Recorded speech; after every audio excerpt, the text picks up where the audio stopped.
The first Arab country that we're going to be discussing in this segment is Egypt.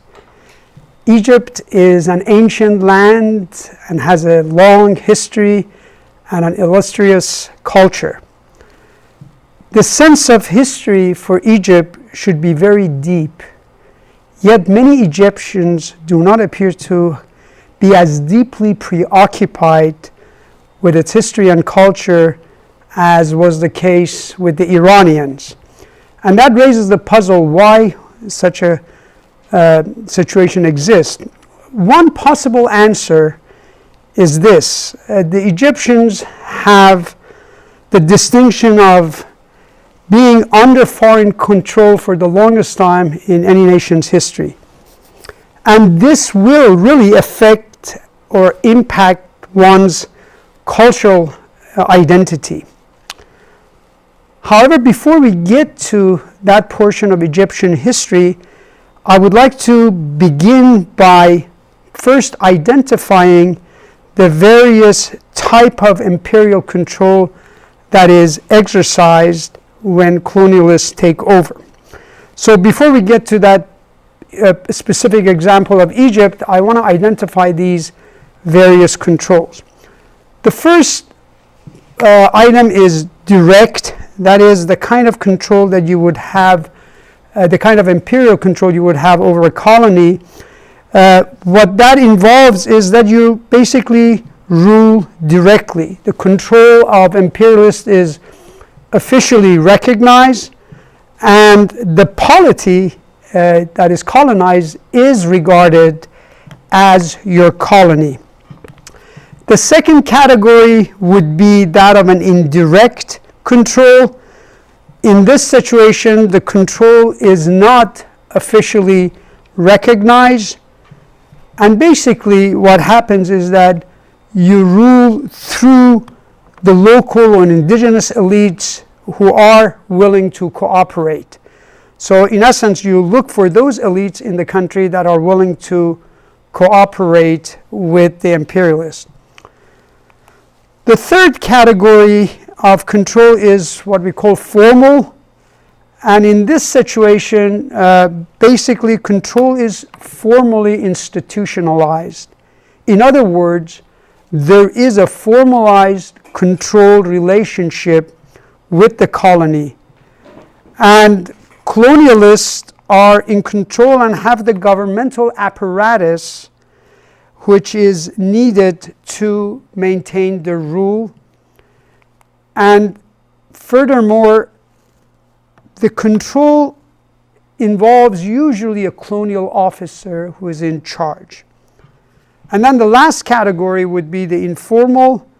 In the case of informal, you really pretend that you're not in control, in the sense that control is not institutionalized, or it's not institutionally recognized. So that means there are no colonial officers that you can point to. And this situation sometimes is seen when another country temporarily occupies another country, such as in the case of United States, for example, occupying Iraq after the 2003. So temporary military occupation would fall under this indirect because they're not declared formally as your colony, and in that sense it's informal. Now, one more thing, when you compare Egypt's experience, which we will begin shortly, with that of Iran, you will see that Egypt has all the possible combination of these types of control: direct, formal, indirect, informal, and all the other possible combinations are experienced by Egypt.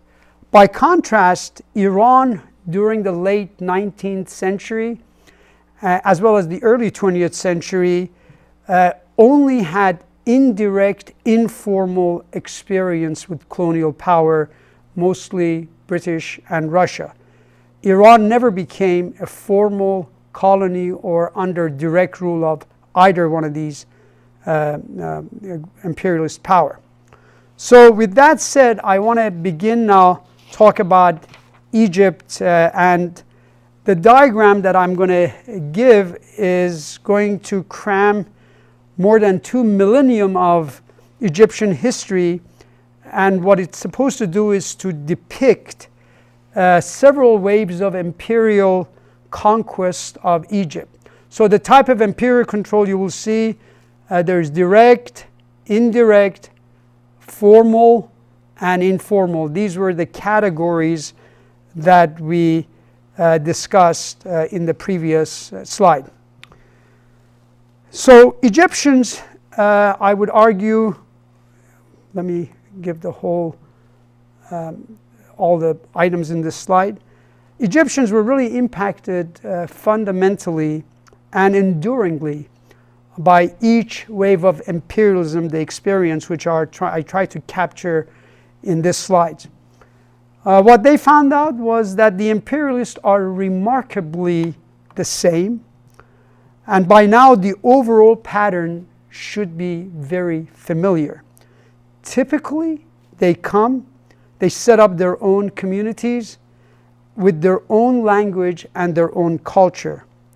And oftentimes, these conquerors, they look with contempt on the Egyptians and regard their own presence among them as benign and oftentimes civilizing. There were variations, of course, along the theme that I just mentioned, but let's begin with the various groups. The Persians are really the first group, and that's item number 1 in the slide.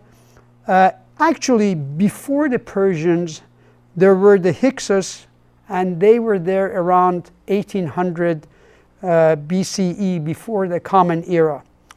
The Hyksos seem to have lost their own identity and kind of blended in with the Egyptian or adopted Egyptian identities. Going back to the Persians, culturally, they were least demanding of Egyptians. The rule, notice, is under formal, but it's also under indirect. In other words, they were conquered and formally part of Iran, the Persian Empire, but it was indirect through the indigenous populations. Of all the colonialists or invaders who came to Egypt, the Arabs were culturally the most hospitable.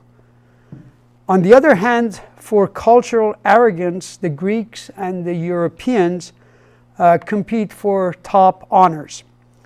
Both of these groups regarded Egypt as quote-unquote underdeveloped, to use today's culturally value-ridden term, and neither really believed that Egyptians, though they would advance far, could ever become fully developed in the same sense of the Europeans and the way Europeans regarded their own civilization. It's probably worth noticing, or at least pondering this point, how easy it is to lose perspective in the days of seeming apocalyptic crisis. And yet, the very breadth of Egypt's history carries an insistence for perspective. And that perspective gets oftentimes lost. Going back to the Arabs are mapped as under informal and direct. There were no formal control, but the Arabs ran the government. So in that sense, their rule was direct. The Arabs, what is important in this context to remember is that they were the first group of invaders that actually ended up intermarrying with Egyptian and looked at the Egyptian without contempt. And therefore, their presence was actually reciprocated. So Egyptians accepted their language and their religion, and the Arabs had a profound impact on Egyptians. So today, Egyptians think of themselves, at least to some degree, as Arabs.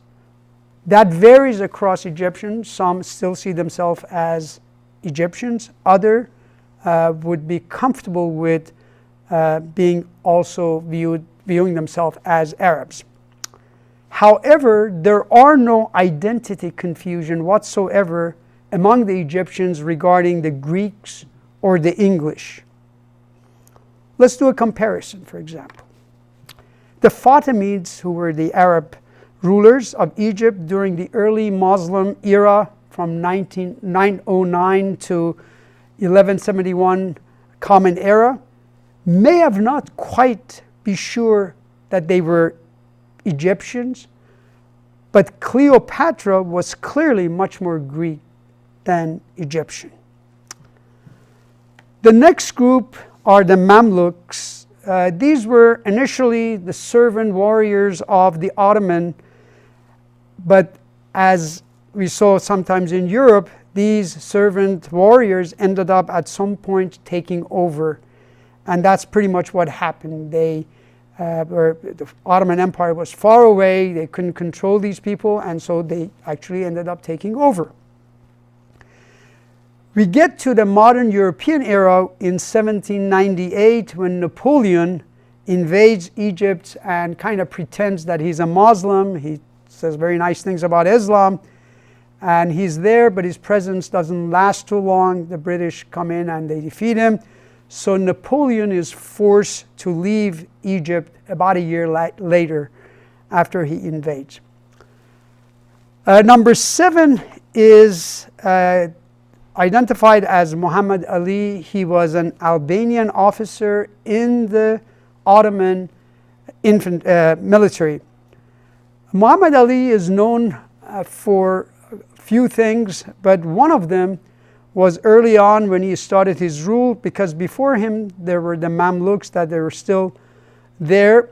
And by the way, Muhammad Ali will fall under the Turco-Albanian groups of invaders. Muhammad Ali gave a very lavish dinner party circa 1811.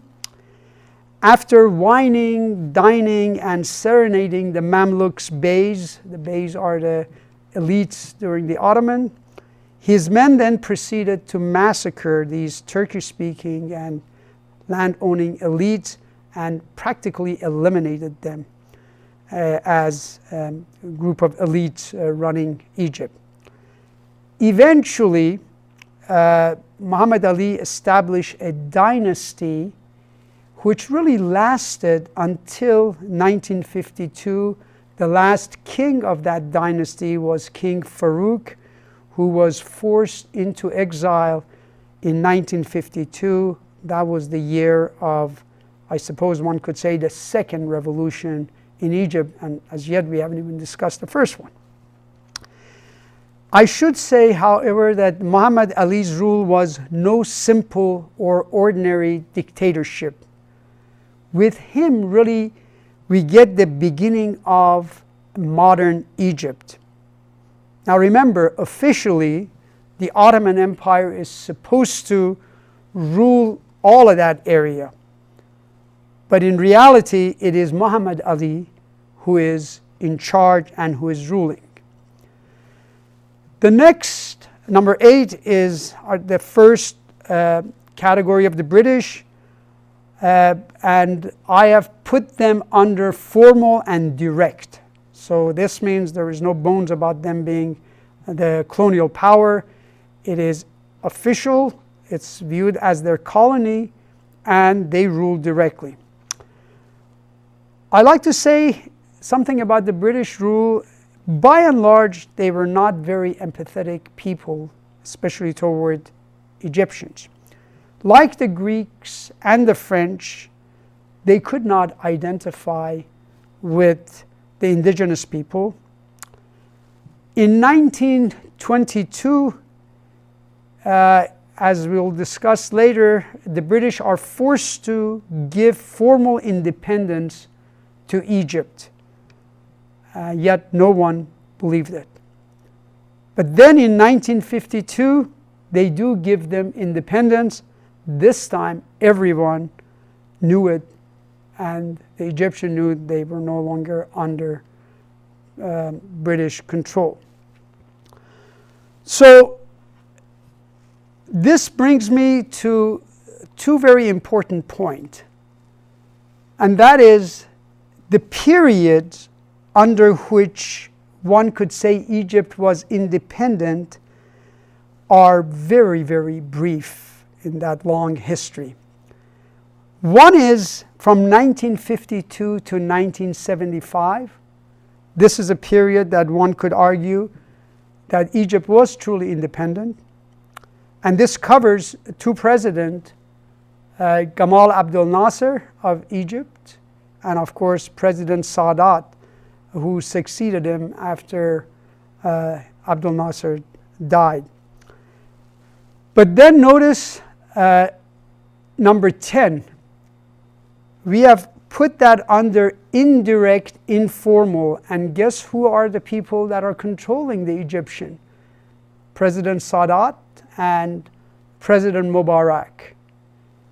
So the question is, why do I put them there? The answer is simply that in the eyes of most Egyptians, these two men were regarded as United States puppets. They were the indigenous elites that were willing to cooperate with the then dominant power, the United States, and so they didn't look to the rule under these two men as coinciding with true independence. So that's why we have them in category 10.